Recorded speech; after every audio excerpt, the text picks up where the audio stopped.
Phyllis Schlafly, Eagles, Collegians 2023, our Collegian Summit. Grateful that you could be here. By the way, I didn't remind you early on, we have Phyllis's words. Phyllis was a prolific writer.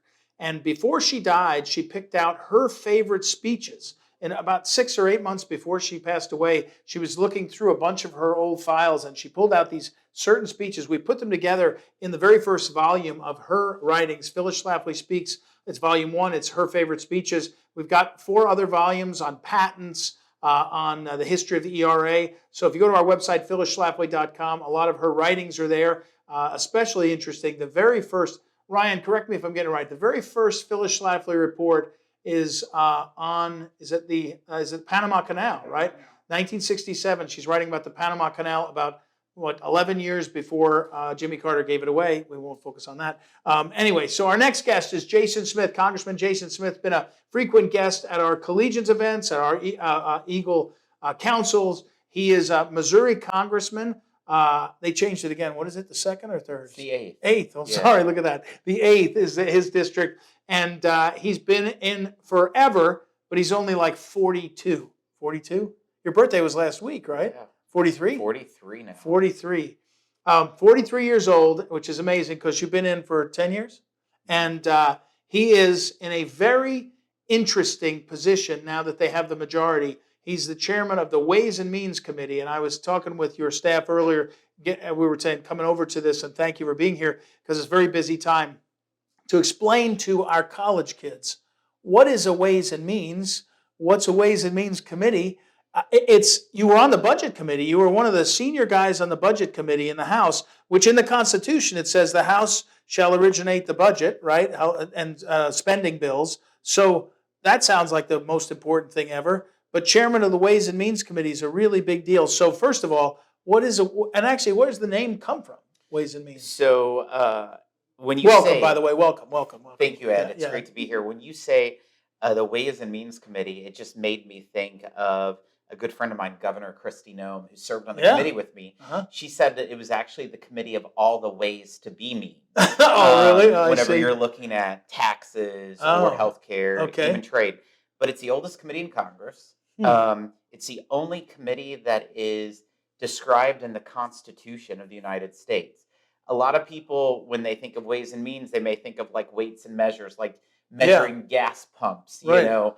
Right. But in fact, all jurisdiction of tax policy is in the Ways and Means Committee. In fact, the Constitution guarantees that any revenue bills, any tax increases or tax decreases have to originate in the House Ways and Means Committee, not the Senate, but in the House. So whenever Biden was given his State of the Union talking about all these tax increases that he was doing, I just sat there and thought, no, that's not going to happen. That's not going to happen now since Republicans control the House. But it's also the committee jurisdiction over all trade. It's a jurisdiction over half of healthcare, most of Medicare, all of Social Security, and a lot of different welfare programs. So is that a committee that you come up working with and you say, hey, here's the skill set, I know the budget, because chairman of that's got to be a challenge. You got a lot of different interests, even in your own caucus. So how do you end up in that spot? Is that a financial guy? I mean, you're a businessman, you're a farmer, you got a lot of background. How do you end up as chair of that? Yeah, it's hard work for any leadership position in Congress, and I just worked extremely hard. I'm definitely not the most senior that was running. I'm the youngest since before the Civil War to be chairman. Right. But it was just being slow and steady. I've always learned that if you lay a solid foundation and you just continue to put brick after brick, it'll work out. And but this is serious. This is serious. This is for our college kids. When you came into the Missouri House, you did the same thing. I mean, you must really have a system down in the sense that I think you were assistant speaker within a couple of years, right? Speaker pro tem, yes. In like 3 or 4 years? And it was a few. Right, but I mean, but you consciously said, I can do this. It's something I'm good at, I want to do, and move up. How do you now do it? Now you're Ways and Means chairman. You're going to have to let some people down, lift some people up, right? I mean, now it's You'll clearly make people happy and people angry. Yeah. The former Republican chairman, Kevin Brady, Yeah. gave me the best advice after I was named chairman. He's like, this is a committee that you can walk through the airport and people won't even know who you are. Right. He's like, but the policies and decisions you make affects every American's lives. And so don't take that lightly. And that's what I do. I think about all the time, how can I move policies forward? And when I went before the House Steering Committee, which decides who the Right. chairman is, I laid out a plan. I said the Republican Party is the party of the working class. We're not the party of country club Republicans. Right. Used to be. Right. We aren't today. And it's very reflective of who I represent. I represent the 9th poorest congressional district in the nation. Really? Out of 435. But it's the 6th most conservative congressional district out of 435. I mean, our federal courthouse in Cape Girardeau is called the Rush Limbaugh Federal Courthouse. Yeah, that's true. That's if right. that yeah. tells you. That's right. But my district. And so by definition, we are the working class. And that is what the Republican Party is. And so I told the steering committee is that the Ways and Means chairman needs to make sure our priorities are working class families, small businesses, and farmers. And that has apparently caused lobbyists in Washington, D.C. get a little... Right, they wrote that about that. nervous, Like, that's not the guy. That's not the one we understand. It's Yeah. all right. It's supposed to go... by the way, the famous, just because people want to search, there was one Ways and Means Committee chairman that got out of hand, that made the news, right? There was a couple. Oh, were there a couple? Wilbur Mills was the famous one, right? That's From like Arkansas. Arkansas, is that right? So famous story of like, ended up in the tidal basin or something, like splashing around with his girlfriend, I guess? Maybe she was paid to be his girlfriend. Oh, okay. Well, that's even more exciting. Okay, so that's for the college kids. If you can turn off, I was going to say 90210, but I think it's Friends. If you can turn off Friends long enough to go check out Wilbur Mills. By the way, this is Maria, one of our interns. We'll get back to you in a second. So what about taxes? When you don't have a guy that will work with you, you're not going to get a small tax cut through to this president, right? So are you going to fight to try to control the IRS? Later on, we're going to have Catherine Engelbrecht on. 13 years ago, she was getting worked over by the Obama IRS. We see some of that in the DNA of the Democrat administrations. Is that can Ways and Means play that oversight role too? Absolutely. Ways and Means hasn't always been known as an oversight committee, but we literally have one of our 6 subcommittees that is strictly oversight. And it's oversight over the IRS, it's oversight over trade, it's oversight over HHS, CMS, a lot of different items. And it's oversight over different provisions of the tax code. For example, are 501c3s or C4s operating legally? Are they doing things the appropriate way? So we're going to have oversight. It's much like oversight over, I sent a letter to Ford for their joint venture with a Chinese corporation to build electric batteries in Michigan to get the electric tax credit. Oh, and we need some answers done. Right. That's not exactly the point of that. By the way, remember, I think I've done this to you before, but to your point, that was a select committee. Back in the 50s, they had a select committee that they called it, they did the Cox Report that was on the 501c3s because the Rockefeller Foundation, maybe another one of them, was abusing that provision. There's a lot of that. That's interesting.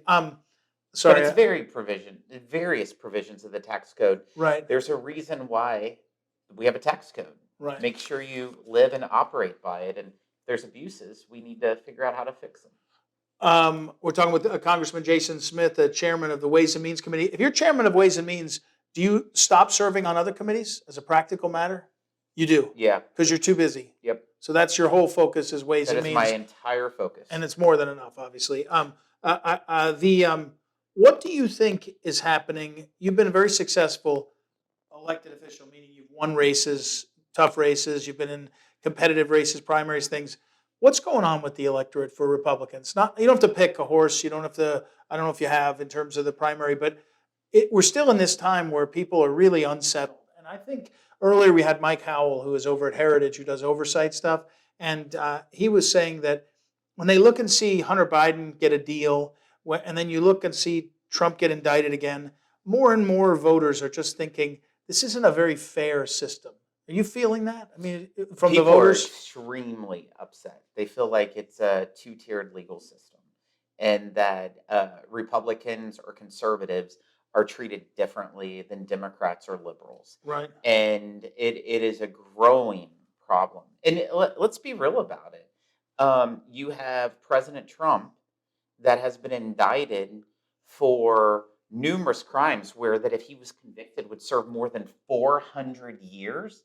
Do you think any American would think that President Trump is guilty of serving 400 years when Right. when you have Hillary Clinton, Right. nothing ever happening to her whenever clearly she had emails that were classified. Clearly there was secret information. Clearly there was classified material discovered in our current president's parking garage next to his Corvette. Right. And so it's maddening of how they're treating the former president. And think about it even stronger. This is the first time in the history of this nation has the leading presidential candidate against the sitting president been charged by the sitting president's Department of Justice. Yeah. If you said that's unconscionable. If you said the country is Venezuela, we'd all, oh yeah, that happens in those countries, right? We wouldn't think it would happen here. But what's the solution? What's the solution? Again, you've seen a lot. You've been at the state level. You've seen Missouri go from blue to red as a matter of politics. You've seen the country pick a Trump candidate that on trade, for example, would be very different than what 10 years ago the Republican would have had on trade, right? In terms of standing up to China, and it worked. But it's kind of confounding. Truth will prevail, and truth is the solution. And I truly believe with the aggressive oversight, especially with the House Republicans controlling the House of Representatives, the oversight in bringing sunshine to the various agencies, whether it's the IRS, whether it's the Justice Department, or whether it's other agencies that clearly need to be monitored and have aggressive oversight. Jim Jordan's doing a phenomenal job on judiciary. Jamie Comer's doing a very good job in oversight.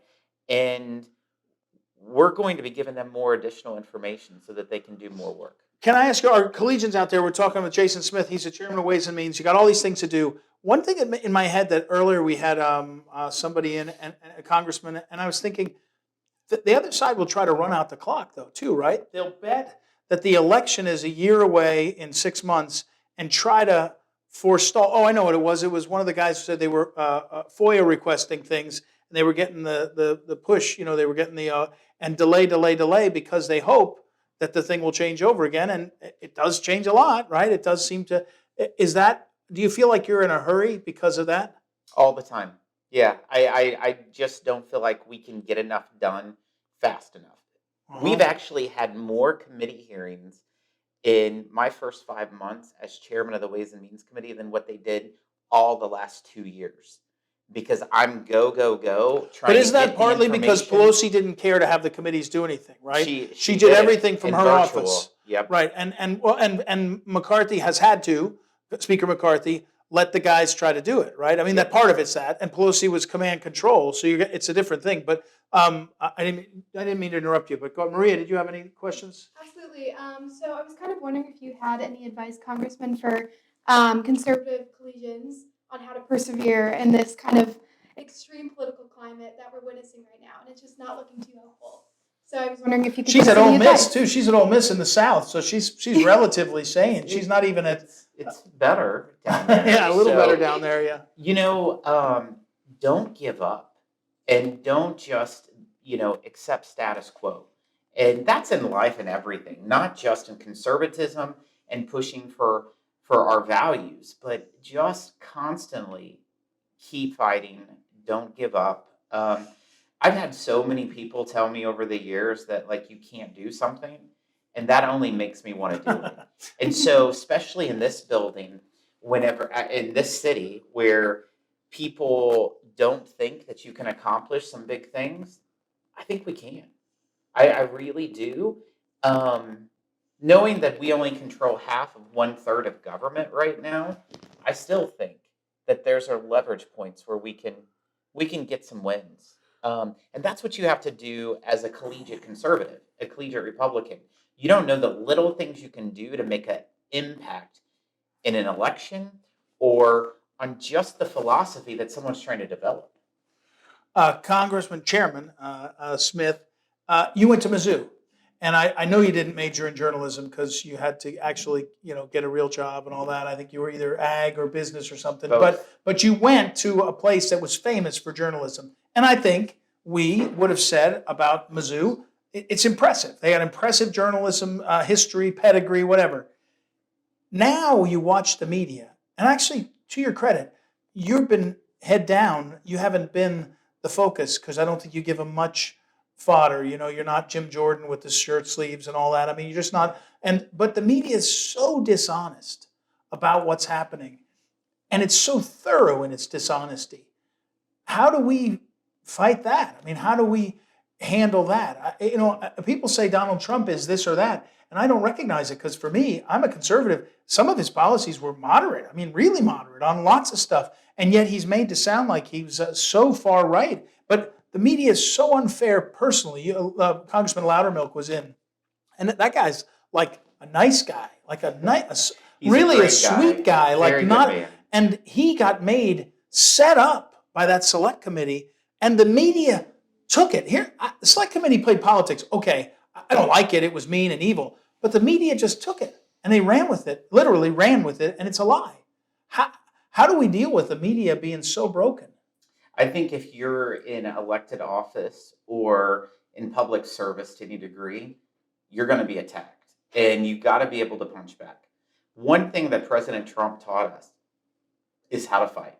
As Republicans, you have to fight and push back. The media, from day one, targeted him, and who ever heard of fake news until Donald Trump? Exactly. And literally, but it absolutely branded what they do. Yeah, it's true. And it's crazy. Sometimes I've been in the gym in the mornings, and there's 3 TVs, and they have Fox News, MSNBC, and CNN all on there, and they've covered our committee hearings before, and I'm sitting there like 3 different perspectives, and it wasn't even the one that I had.